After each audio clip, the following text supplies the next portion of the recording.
Nangungupal sa daan. May pambulag na rin ako. Haha.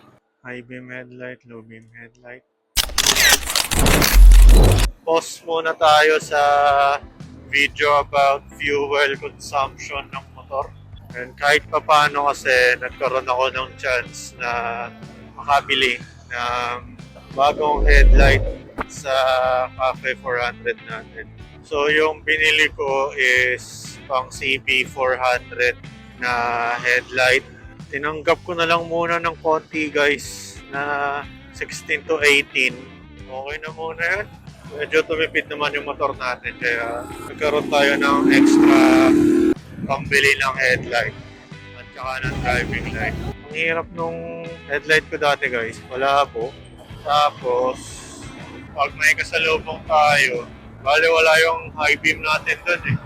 Magaganda pa rin naman yung mga Daymaker. May iba't ibang version ng Daymaker na yan. Lalo yung may mga halo. Kaso nga lang masyado ng maraming nakaganon sa setup sa mga naka-custom build. Ang dami ng ganong setup. Tsaka mas malaki tingnan to guys. Pero yung bombilya niya, mas mahal pa yung bombilya kaysa sa may housing ng headlight. Sabi ko, pangit daw kasi talaga yung nakalagay dito. Natunaw daw talaga yun. Kinabit na agad nito. Ano magawa? Saka maganda siya guys. Nangungupal sa daan. May pambulag na rin ako. Haha.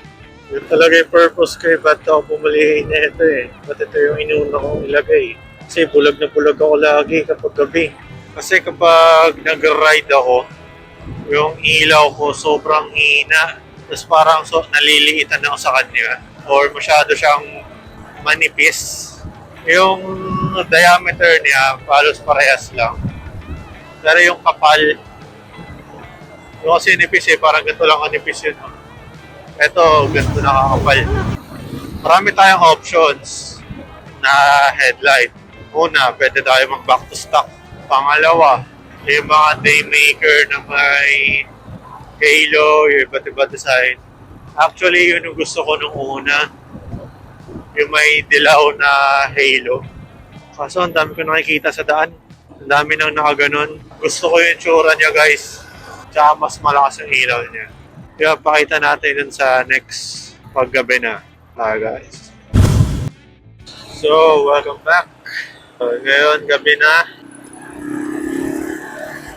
Ito nga pala yung tsura niya sa daanan. So, ngayon naka-headlight lang tayo. Yun yung low. Tapos yung low beam ng driving light. Wow!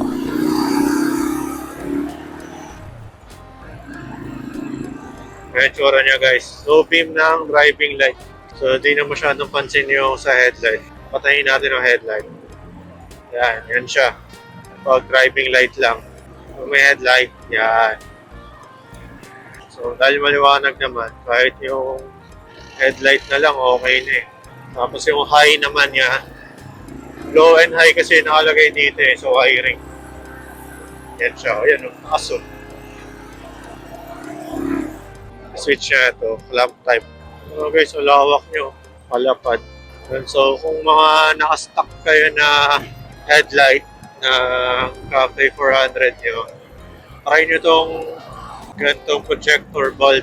Hindi nyo na nga masyadong kailangan mag-driving light pa eh. Yan pa lang, makita nyo yung bato.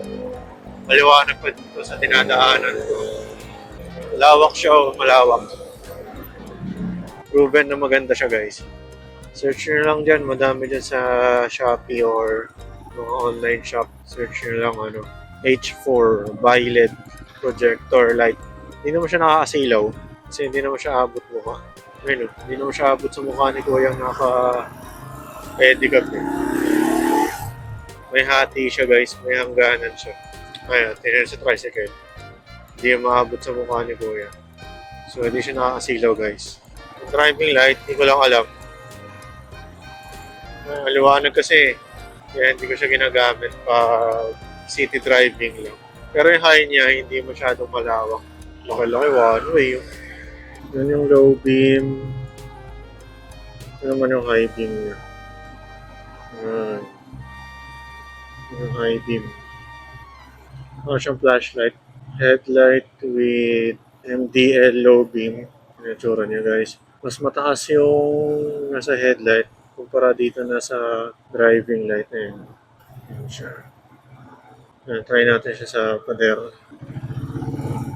Yun siya guys. Low beam, high beam headlight,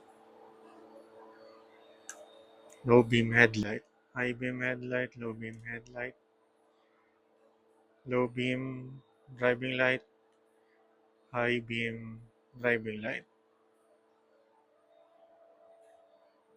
Mataas siya guys. Try natin lumayo. Ayan. Anong bato niya? Ito siya guys. Pag nakasindi. Ito nga pala yung tsura niya guys. Oh. Diba?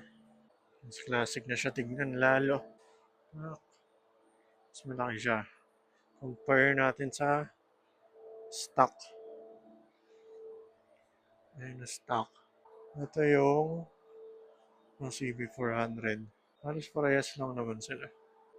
Yan sinasabi ko, mas mataba to. Kesa doon yung ganun lang. Oh. Ito yung driving light natin. Zenlo X7.